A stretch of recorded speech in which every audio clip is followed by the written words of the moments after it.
taking 550 lives every week here in Australia from unknown causes. Unknown causes. We know what the cause is. So, I wanted to get a couple of people up here who have had success against police actions and charges to share their stories.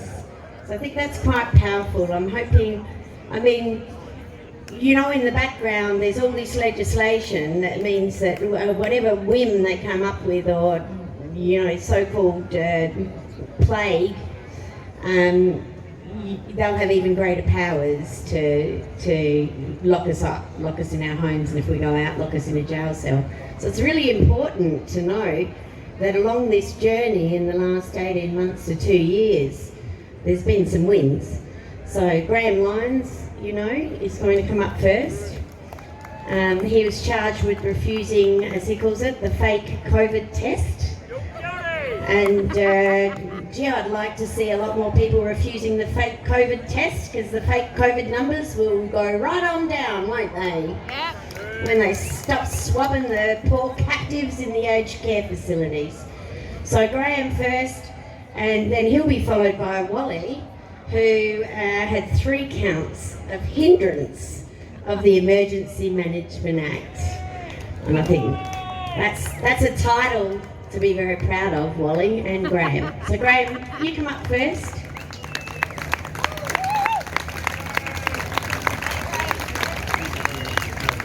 Thank you, Kathy, and afternoon, ladies and gentlemen. Because I've been told to limit my time here, I'm going to change my order around here a little bit.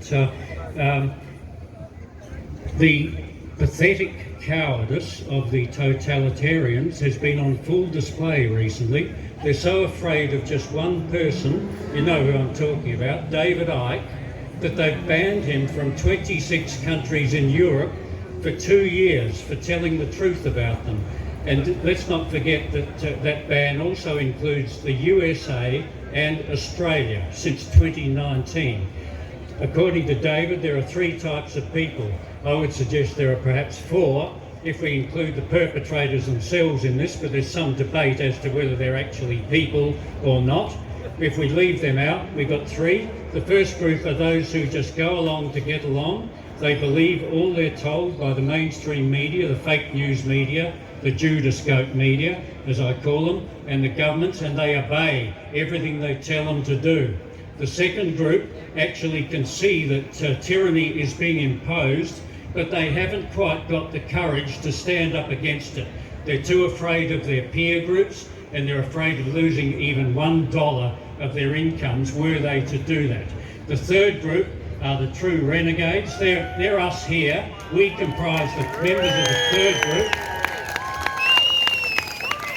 who know what's going on and have the courage to stand up and do something about it, so using whatever weapons they have at their disposal. The first 2 groups were largely responsible for the imposition of whatever ism you like to call it, fascism, communism, totalitarianism in human history. The third group are those who eventually dismantled those totalitarian outfits. So be proud of what you've done so far. You've stood up against the imposition of medical tyranny, and it's not over yet, as you've heard. That totalitarian outfit on the other end of the square there, which must be infested with some very evil people. You know me, I don't mince words. It's too late down the track to do that. There must be some really evil people there, given what they've done, and they're now trying to institutionalise the quacks, which it's only killed, 20 million people globally to date. Get your heads around that, 20 million people. And this is according to some very serious researchers. It's not just something off the top of my head. They're trying to normalise it, institutionalise it ad infinitum. Not good enough, ladies and gentlemen. Now, on my case, yes, okay, that was, we came out on top there. But in case Wally starts to get on the stage here and edge me out, there's something important here I want to say before I get onto my case. This is more important. It's a poem. It's an ode, a tragicomic ode to the vaxxed. the quacks, the pro-vaxxers, not those who were coerced into getting it. This is for those who wanted it and apparently still do, despite the 20 million casualty rate. Vaxxy, vaxxy, so obsessed, wore your mask and took your tests. Still got COVID, every strain, spiked proteins inside your brain. Short of breath at 24, Dr. Fauci, give me more. Proteins tangled and misfold, amyloidosis taking hold. Swollen heart at 25, thank Moderna, I'm alive. There's no cure for microclot, getting worse with every shot. Prayed to Pfizer for a fix, heart attack at 26. Vaxxy, vaxxy, death is lurking. Doctor says that means it's working. Died of SADS at 27. All good vaxxies go to heaven. Obituary headline noted, anti-vaxxer died of COVID. His family is quite upset, but they're alive, at least on net, and they say it's for the better. Without the vax, he would be deader. So there it is. Now, I've got hard copies if anyone wants one after. And I conclude my poetic contribution, ladies and gentlemen, in case I get cut off. This is from a more uplifting poem, and it's of particular relevance to those older folk among us who can gain some inspiration from the reflections of Tennyson's ageing Ulysses. Though much is taken, much abides. And though we are not that strength which in old days moved earth and heaven, that which we are, we are. One equal temper of heroic hearts made weak by time and fate, but strong in will to strive, to seek, to find, and not to yield. So now I've probably got a minute to go. My case, look, it was easy for me, and I think most of you would have done the same in the situation at Adelaide Airport, coming back from 2 weeks in Brisbane with my family, who all live up there now. I was confronted by operatives of the medical industrial complex COVID branch. It was all I could do to not laugh. There they were behind all their barriers and what have you. There is no bloody virus. Let's get that very clear. The operative I spoke to, very forcefully, I said, I'm a real scientist, not like those charlatans at SA Health over there. I will not take your test. And they immediately banged another 10 days onto my 14-day house arrest, because let's be very clear, this is not quarantine. Quarantine is the locking up of people who are infectious to a particular real disease, not to something like this. You don't lock up healthy people for a fake disease. So I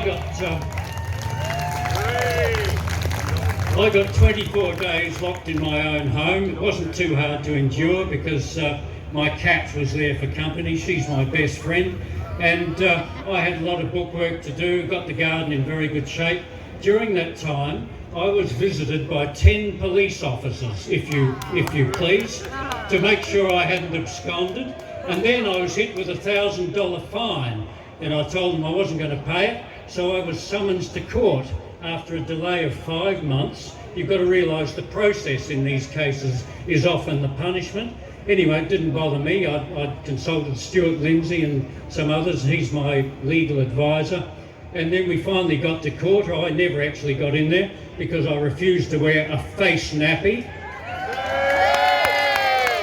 So I had to remain out on the street. My lawyer did the job in there for me. And we had a nice demonstration out there, and it happened twice. So thank you very much to my loyal supporters. It means a lot to me. And eventually the police dropped their charges against me. It was a bit too hard for them. They didn't bother answering one of our 5 questions about their flawed procedure towards me. So, but they made me wait until March this year before I got word of that. So it was all over then, and I would do it again at the drop of a hat. And It's a fake test, you know that. The so-called cases are not cases at all. Why do you think they bumped off poor old Carrie Mullis, the Nobel Prize winner, in August of 2019? Because it would have been very embarrassing for them to have him pop up, the developer of the test, which is a very good laboratory test for amplifying RNA and DNA. It is not a diagnostic, which he kept repeating. You can still see him on the internet. They wouldn't have wanted him around, would they, when they rolled the bloody thing out in February of the next year. So that's what happened to Carrie Mullis. And this business of sticking a probe up your nostril, I call it nasal rate, near your brain, what are they injecting into you there? And they're collecting your DNA without your consent. It's going to Henry Palaszczuk and people like that. Pure evil, ladies and gentlemen, so don't ever take that test. And any rate, it's over, and Wally, he did more than I did with his QR story. That was really good, and we learned things along the way, ladies and gentlemen. Wally, for example, when he does it next time, where is he? He's going to be going in disguise. He's going to be wearing long trousers. So thank you, ladies and gentlemen. I've probably gone over my time. Thank you. Cheers.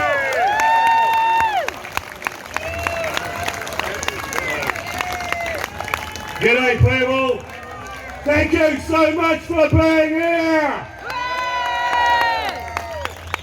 You have survived the most tyrannical psychological abuse ever perpetrated on humanity, ever. Well done! They call this the declaration of war. Under positive international law in the past centuries, hostilities could not commence between two or more states without clear warning in the form of a declaration of war stating the reasons thereof, or of an ultimatum with a conditional declaration of war. Once that requirement has been met, a state of war formally exists between the states. The principle of the compulsory declaration of war has now fallen into disuse.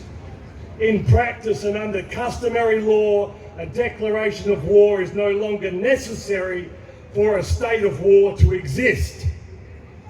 It suffices for one of the parties to make its intentions clear by actually commencing hostilities.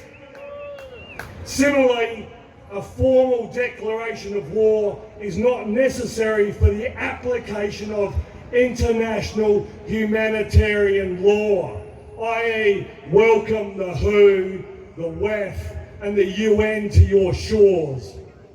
This is how they're getting in, okay? And this is where it's at for us people. I will not be silent about the abuse any further. And I ask all my fellow brothers and sisters to do likewise, wherever you may go. Enough of being silenced. This is a matter of public interest. And I went through 18 months worth of shit over a couple of QR code stickers that I allegedly put up.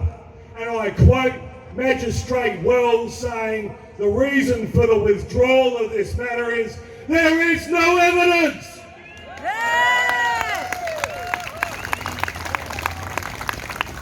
My final point, the definition of terrorism here in this nation of Australia, as it's known to us. The Australian definition has been criticised as imprecise, so that it will only acquire meaning through its practical application by prosecutorial authorities. Nevertheless, the Gilbert and Tobin Centre for Public Law argued during the Scheller inquiry and again before us that the definition as amended is one of the best, and you'll love this people, in common law. Because common law still exists. We are under English law and common law is our human natural right.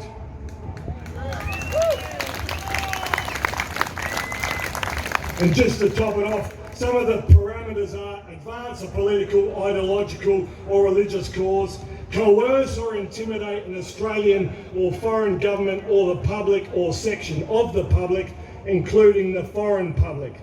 The conduct which falls within the definition of terrorism if it causes serious physical harm to a person or serious damage to property, and it causes a death or endangers the life of persons, and it creates a serious risk to the health and safety of the public or section of the public, or seriously interferes, disrupts or destroys an electronic information, telecommunications or financial system, i.e. we're now being faced with digital currencies and the inability to trade freely. This is also amounting to acts of terrorism. So I would suggest everyone here spread the word, get ready to start writing affidavits, because we need to bring civil action, and hence why I'm promoting Boots on the Ground 2022 today, because I want to offer solutions to we the people. Stand strong, people, never back down, never give in and never give up.